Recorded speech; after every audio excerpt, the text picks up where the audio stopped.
Uy, ng pinakamamahal na direktor ng pelikula tato, hindi direktor ng NBI to. Gumagawa ng story. Si NBI Director Matibag, ano po ba masasabi nyo sa kanyang Performance. Sabi niya. Dapat yun siguro, na ano. imbis nag-arkitekto siya, nag-drawing na lang siya, fine arts. Mahilig sa drawing eh. I mean, unang-una, di ba? Puro drawing. Kesyo meron na raw sila na-identify na 20 posibleng hitmen. Halatang-halata mong nambobole eh. Plucking out of thin Death air. penalty.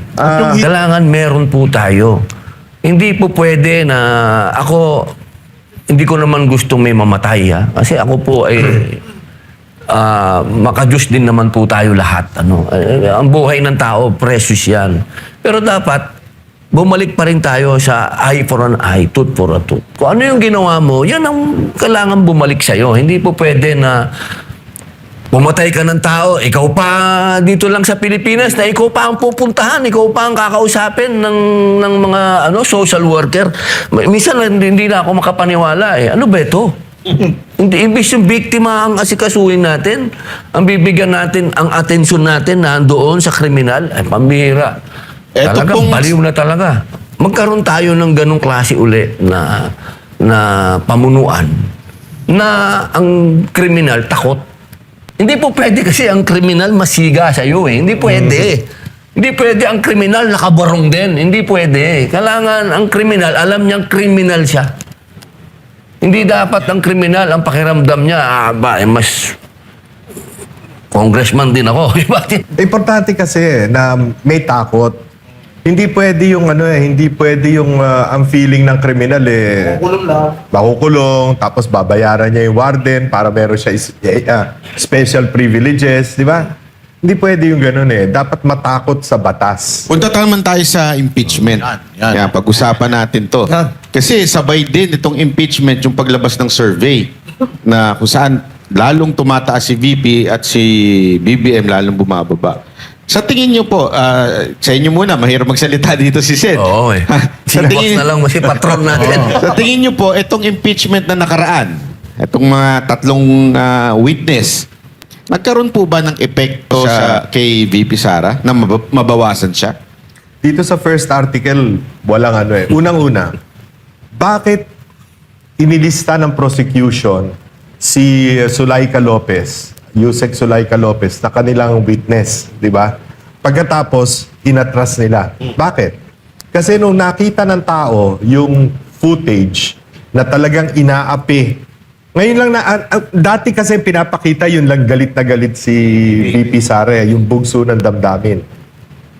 Ngayon, nakita yung si Zulaika Lopez pala una, pinatay ang ilaw dun sa detention center niya. Pangalawa, ililipat siya sa correctional sa 10 oras ng gabi, no? Detention lang 'yun, di naman siya kriminal eh. At di ba nag-iiyak?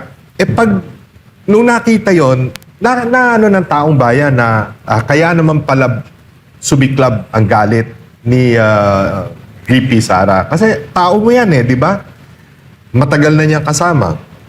So ngayon, pag hinarap nila si Zulaika Lopez at umiyak din at kinuwento yung detalye nung ginagawa sa kanya doon sa Batasan Detention Center, lalong magsisimpati ang tao.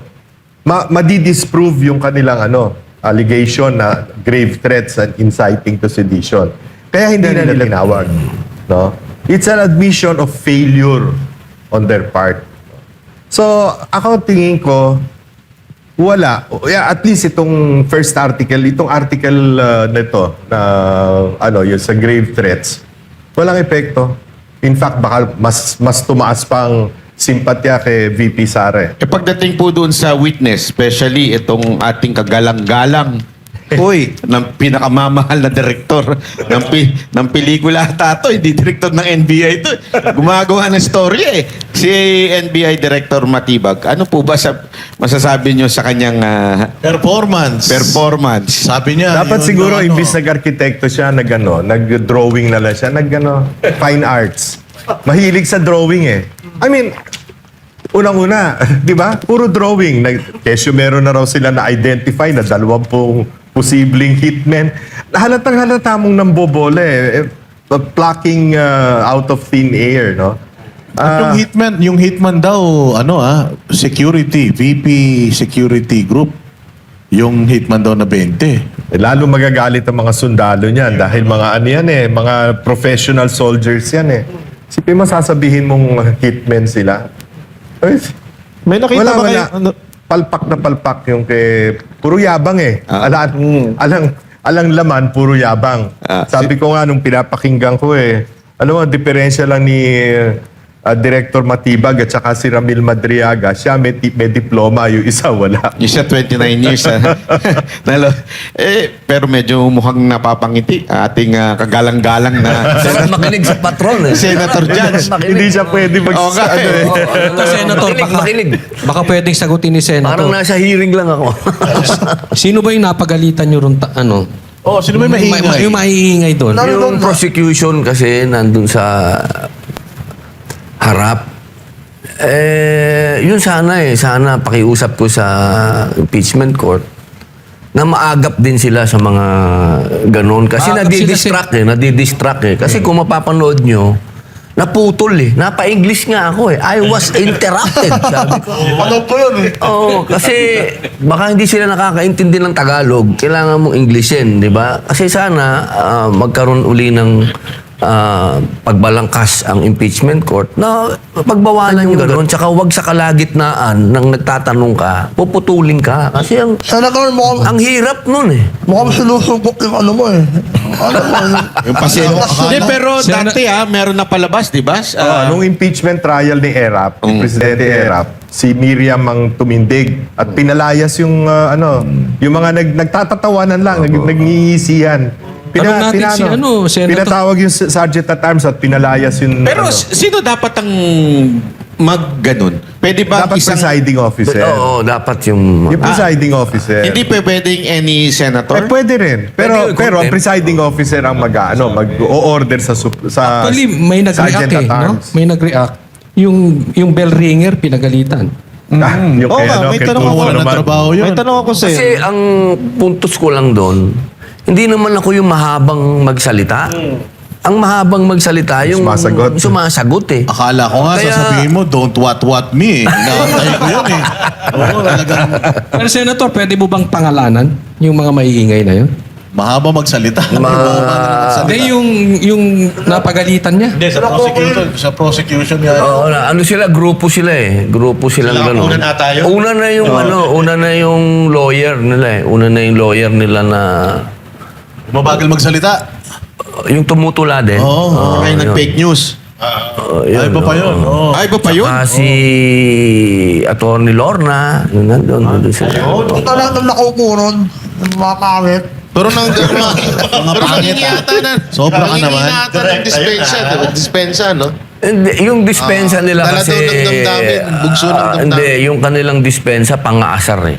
Hindi naman tunay na dispensa yun. Senator, sama mo ako. Asaran nila nun. Hindi naman ako naaasar kasi kahit anong... Hindi ako, asaran ko sila. Kahit anong sabihin nila, ako kasi laging... Ang aking pananaw sa buhay, pag habang pinapansin mo ako, ibig sabihin naapektuhan ka sa akin. So, hindi ako ang may problema. Ikaw ang may problema sa akin. Todo na natin, Senator. Di ba sabi mo dati, hindi ka tatakbo sa Opo, politika. opo. Mag-declare ka na kaya para lalo silang magalit. Oo. Baka atakihin sa puso. Open. Ano? Open. Pero Senator, speaking of yung mga malalambot ang puso at mga parang pinanganak sa sabsaban. Kasi ganyan yung mga malalambot ang puso masyado eh. Hindi ba kayo nasasaktan kapag naririnig niyo yung sinasabi na Bobo, yung ganun, hindi, yung oo. mahirap kasi hindi abogado eh. Oo, parang ako, senador ako, di bali ng abogado. bobo, wag lang baliw. Ayun lang. Kasi yung bobo, hindi man makakasakit yun. Hindi, bilang isang, Pero bilang yung isang baliw, senador. yun ang mahirap. Bilang isang senador, kasi Opo. di ba, lagi nababanggit yan, nabanggit ni Senator Marcoleta yan. Opo. Yung ang hirap makipagdiskusyon sa hindi Hindi ako abogado. nasasaktan. Totoo eh. Hindi man ako nasasaktan doon. Kasi totoo naman yun. Kailangan talaga meron kang mga abogado. Kasi sa konstitusyon naman malinaw eh, na hindi kailangan abogado. Kaya yung nandyan kami, meron kaming sariling expertise. Na yun naman lagi ang sinasabi ko. Halimbawa, tungkol sa kriminal. Ako, pakinggan nyo. Hindi kayo mga abogado, hindi nyo alam yan. Oo, katulad nung mga madaming nagiging kriminal na mga bata. Sinasabi ko sa kanila, alam nyo, pag ganitong usapin, sa akin kayo makinig. Kasi bukod na ako'y ex-convict, ako'y criminology. Yan ang aming specialty, yung tungkol sa mga kriminal. Ayaw nila, total. Pinapairal pa rin nila yung kanilang pagiging abogado. Hindi lahat ng pagiging senador ay tungkol sa pagiging abogado. Marami po dyan. Dapat nga dyan may magsasaka. Meron dyan, may mangingisda. Dapat meron tayong ganyang mga abogado tuloy na sa meron tayo talaga mga senador na Sen. ganyan. Nagre-represent ng lahat. Kayo, dumalaw kayo doon sa patay na rider, di ba? Opo. At ngayon, kitang-kita nyo naman yung pag-angat ng krimen sa Pilipinas. Pero ang sinasabi pa rin ng ating kapulisan, bumaba daw. Mas safe na daw ngayon. Ano masasabi nyo doon? Yun, expected naman natin yun. Kasi wala namang aamin sa kanyang pagkukulang. Lalo na pagkaganyan na masasabi natin na may utos ang pinakamataas. Ganun yun. Ano ba? Kamusta ba ang dyan? Magbibigay talaga yan. Pero ang totoo, ako po ay sa mga naging biktima, lahat po ako laging nandyan. Hindi lang po ako mahilig magpa-picture. Ha? Hindi lang ako mahilig magpa-media na pinakikita ko kung magkano yon o anong binigay ko. Number one ka na eh. Hindi mo na kailangan yun. Opo, tsaka ginagawa ko na yan. Hindi pa ako politiko. Pagka nandun ka po sa baba, takot na po ang mga tao na wala sa mga villages. Kasi yung mga magsasalita ng ganyan na safe pa tayo lahat, nasa village ka kasi may gwardya ka. Pero pag dyan ka nakatira sa mga eskinita, ramdam mo na ikaw ay delikado na pag 10 oras na ng gabi. Kaya sana, ang pakiusap ko sa ating mga mambabatas din, na buksan naman ninyo ang isip ninyo. Na hindi lahat ng Pilipino nakatira sa condominium, hindi nakatira sa village. Ang tangi nilang kaharian, kalsada. Kaya dapat ang kalsada panatilihin nating safe sana. Please, nakikiusap ako sa inyo. Sana naman kayo nakakita mga kriminal ngayon, mga hold up na lang, papatayin pa. Oo. Ano ba, pambihira? Tama po ba yung katwiran ni Yusek Claire na wala naman daw nangyayaring gulo paglabas niya? Lumalabas siya. Pag lumalabas siya. Paano? May Nakakotse security. siya. May bodyguard siya. Hindi. Yun ang laging sinasabi ng tao eh. They felt safe and secure nung panahon ni Presidente Digong. Na hindi ngayon nila na. Hindi naman nagsisinungaling ang tao sa ganyan eh. Ako mismo takot na takot ako pag yung apo ko nagpupunta sa park eh. No? Miski na sa Makati yung park na pinupuntahan niya, takot pa rin ako eh. Dahil alam mo na, hindi mo matansya ngayon ang panahon eh. Tapos parang sinisi niya pa dito na hina-highlights lang daw ng mga balita yung mga nangyayari ngayon. Yun ang problema. Ito si Auntie Claire, ewan ko. Pero Sen, di ba, isa sa mga panukala nyo pa rin yung death penalty? Opo. Ang kailangan po kasi baguhin natin yung konstitusyon. Kasi kailangan mailagay yan sa konstitusyon. Tsaka umalis na tayo dun sa mga treaty natin. Ang dami natin pinirmahan na treaty kasi nakakakuha tayo ng kung ano man sa EU. Kasi paandar ng EU yan na wala tayong death penalty Kaya dapat, marami po tayo dapat balangkasin dito sa atin. Hindi po pwedeng wala tayong death penalty. Kailangan meron po tayo. Hindi po pwede na ako, hindi ko naman gustong may mamatay Kasi ako po ay makajus din naman po tayo lahat. Ang buhay ng tao, precious yan. Pero dapat, bumalik pa rin tayo sa eye for an eye, tooth for a tooth. Kung ano yung ginawa mo, yan ang kailangan bumalik sa'yo. Hindi po pwede na pumatay ka ng tao, ikaw pa dito lang sa Pilipinas na ikaw pa ang pupuntahan, ikaw pa ang kakausapin ng mga social worker. Minsan hindi na ako makapaniwala Ano ba ito? Hindi, imbis yung biktima ang asikasuhin natin, ang bibigyan natin, ang atensyon natin na doon sa kriminal, ay pambihira. Talagang baliw na talaga. Yung sa juvenile law ni Pangilinan, ano pong edad para sa inyo ang dapat may pananagutan na? Ang gusto ko talaga 10. Kasi yan ang para sa akin, alam mo na yung mali at tama.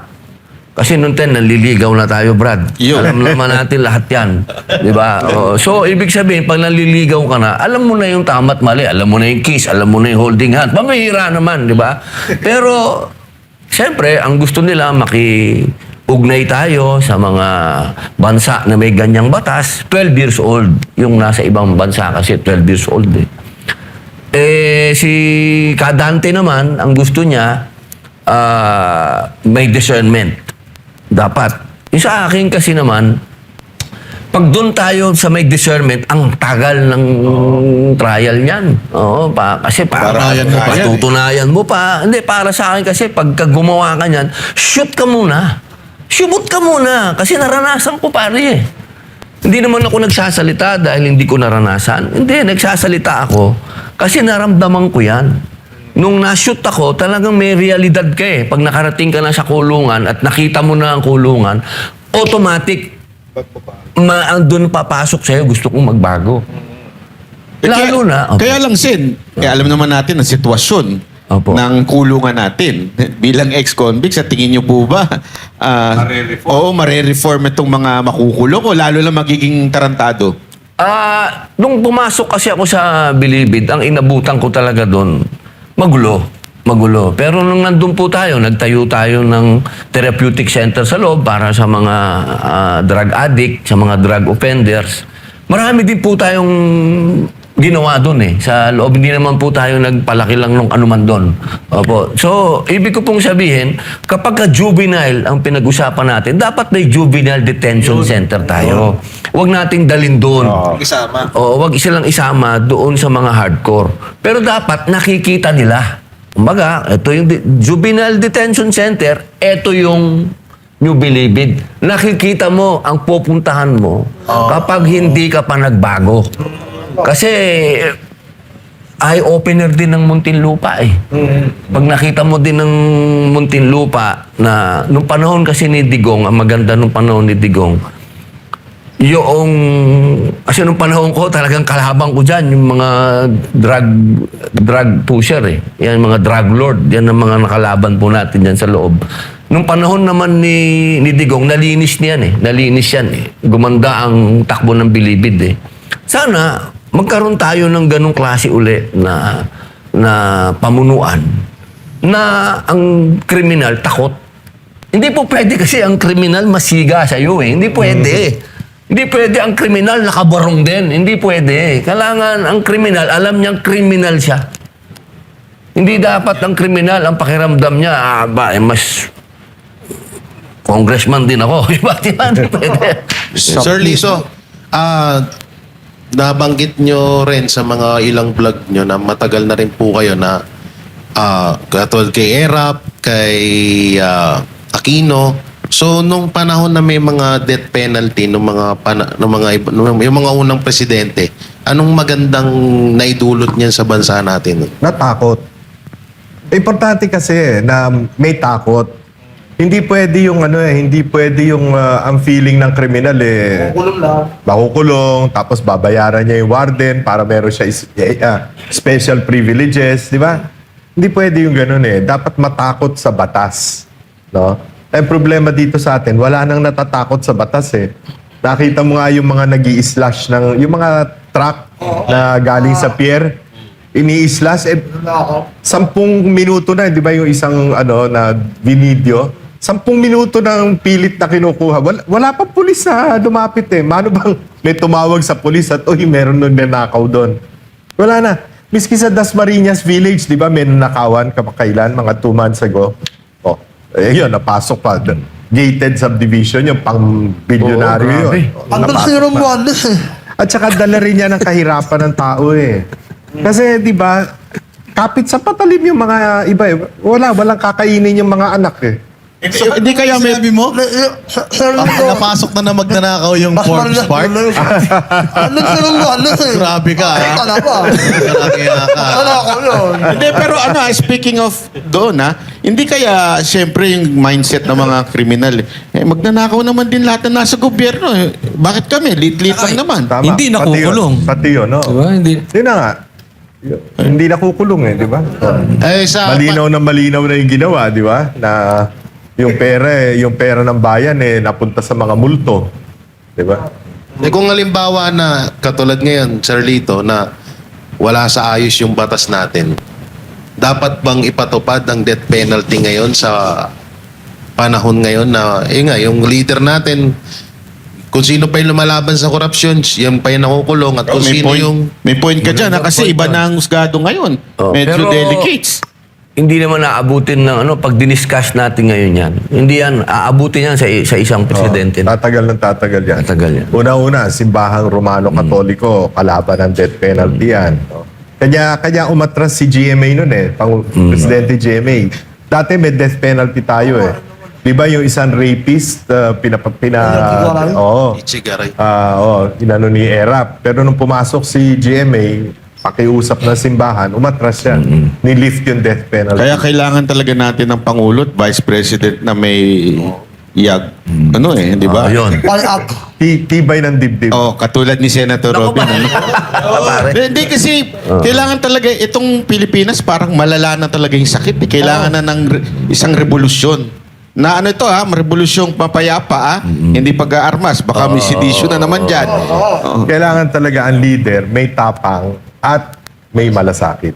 Akala Yun ko- talaga. Kailangan hindi traitor ang magiging vice president. Kung magiging presidente si Inday Sara, kailangan ang kanyang vice president yung talagang mapagkakatiwalaan mo. Simulan hindi magtatraidor. Kasama natin. Oo. Hindi, pero sandali. Nung na-interview natin si VP, ang sabi niya, dapat yung Vice President ang focus, hahabulin yung mga magnanakaw, yung mga gumawa ng kasalanan sa bayan.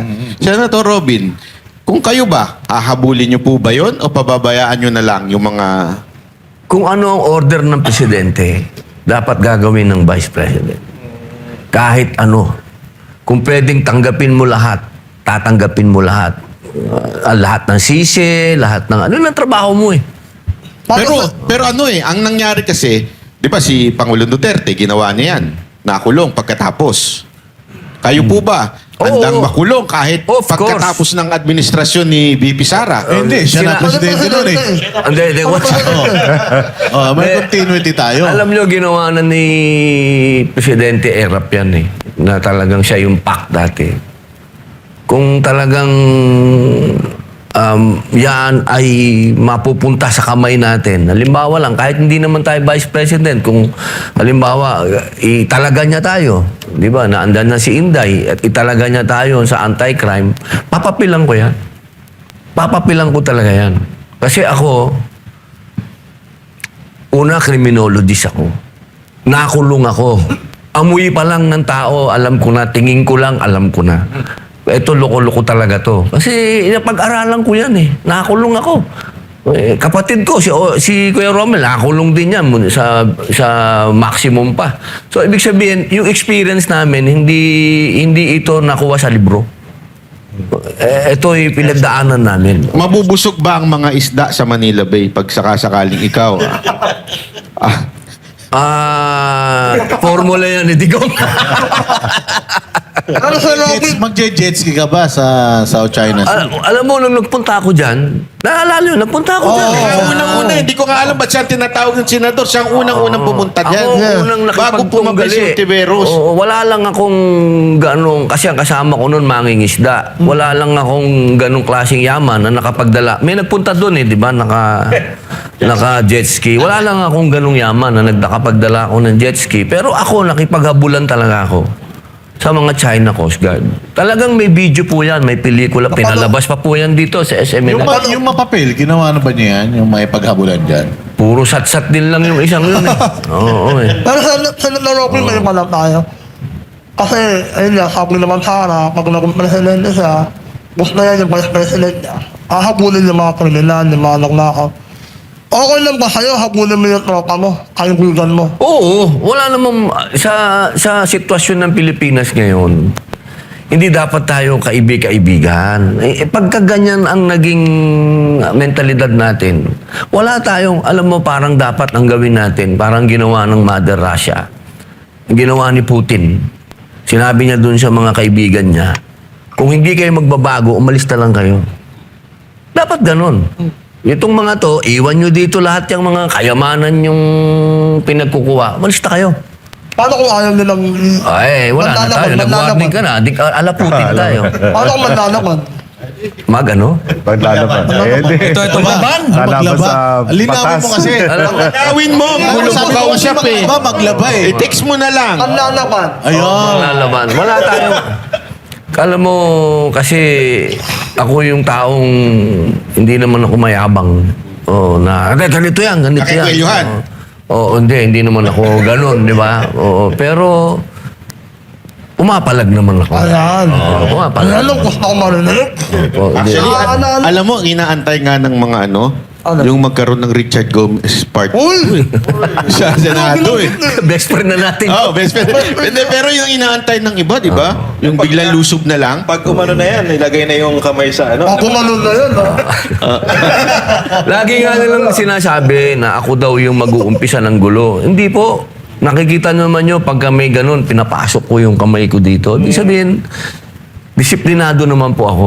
Wag ako siya, manununtok na yan, manununtok na yan po. Kahit naman po nung pinagtutulak ako doon, hindi nakita nyo ba akong... Parang ang niyakap ka rin. Hindi ka ba na-violate noon, Sen? Kasi ang daming lumabas na mga ano noon eh. Parang iba eh. Hindi naman po, hindi Yung naman. kamay ba hindi naligaw? Di ba kaibigan ko din naman po yun. Di baka lang naligaw kasi yung Nagtaka nga kamay. ako nung nangyari yun eh. Nagtaka nga ako eh. Ano to? Ba't niyakap ka gano'n? Parang ano? Hindi naman po. Hindi naman. Hindi mo sinabi, Sen, na huwag mo akong hawakan, huwag mo akong hawakan. Sinasakal din kayo? Naku po, Di ba, malupit medyo yun. nagulat din ako eh. Oo, nagulat din ako. May pag... ano ba Sir, yun? yung Mas malaki- maiba tayo, yung sa parang babae na nag-ano sa'yo na, ba't Flight attendant? wala bang bumaril dyan? Oo, flight attendant. Ano yan? Ano sabi mo? Na, ano kasi ako dun eh, nagulat ako. Na ganito na ba ang bansa natin na pwede kang magsalita lang ng gano'n sa... Dito, wala bang babaril dito kay Robin Padilla? So na ano lang ako kasi sunod-sunod na krimen tapos may gano'n na tao. Ang nag-react yung mga kapatid kong Muslim. Parang ang gusto nila i-boycott yung isang airline. So nag-react yung airline. Tinanggal nila yung babae yata sa trabaho. So ako naman, wala naman akong intention na mawala. Ang hirap-hirap na nga ng buhay sa Pilipinas. Magtatanggal ka pa ng isang batang babae na hindi lang alam ang sinasabi, na nahawaan lang ng kabaliwan, di ba? Sabi ko doon sa airline na sana ibalik na lang yung babata. Natuto na yan eh. Siguro hindi na nauulitin. So, Yan ba binalik na yung po. ano? Sana po. Kasi ang huli naming pag-uusap noong Monday, gagawin yung airline. Bakit tila mga babae yung mga bumabanat sa iyo, no? Parang hindi, 'di ba? Kasi si Angel parang kulang sa aruga. Yung Napainom na tubig si boss. Hindi naman, hindi naman. Patron natin. Napainom na tubig. yung babae parang kulang din sa pansin. Oh, lagi siya ang target, ano? Meron ka. Sino pa? Meron Castro. Oh, Sino? Claire Castro, mukhang Kasi ka, ha? Iba At may talaga. bading pa, yung sa kabila. May bading pa na bumabanat kay Senator eh. Sino? Meron. Sino? Yung nado sa kabila, yung ano ba yun? Bakling. Falsifikado ba? oo. Wala yun. Yung gay. Walang... Oh. Gaydar. So mukhang talagang kursanada kayong mapansin ninyo, no? Ang mga... Doon sa mga babae, pwede naman niyo po akong diretsahin. Wag niyo na pong daanin sa ganyan. Yan. Opo, kasi ano pa yan eh, paligoy-ligoy pa tayo. Pwede naman akong diretsahin. Saan kinetic energy o kinetic force galing? Kaya yung ano na yan. Physics na yan, ha? Oo, kasi gano'n ang nangyari sa Senado, may kinetic energy. Parang sinasabi nila. Physics yan, ano nga, pag yun physics, daw mga Duterte, may kinetic, force. Kaya Hindi, maukulit na yung mga tao. Eh yan, di naman Duterte yan, yung gustong magpabaril sa'yo. Kung dami niyan, mga baliw. Oo. Kaya pala matagal si Luis Tro. Kasi nakatitig sa'yo, sir. Talaga ikaw, sir. Hindi ba naglaway? Delikado tayo dyan. Balik na tayo kay Patron. Maganda yung mga usapan kay... Sir Lito Banayo, impeachment. Yung performance ng doon sa article na betrayal of public trust, yung grave threat at saka yung inciting to sedition from day 1 hanggang sa nagtapos kahapon. Anong masasabi mo sa performance ng parehas na kampo? Yung prosecution, ang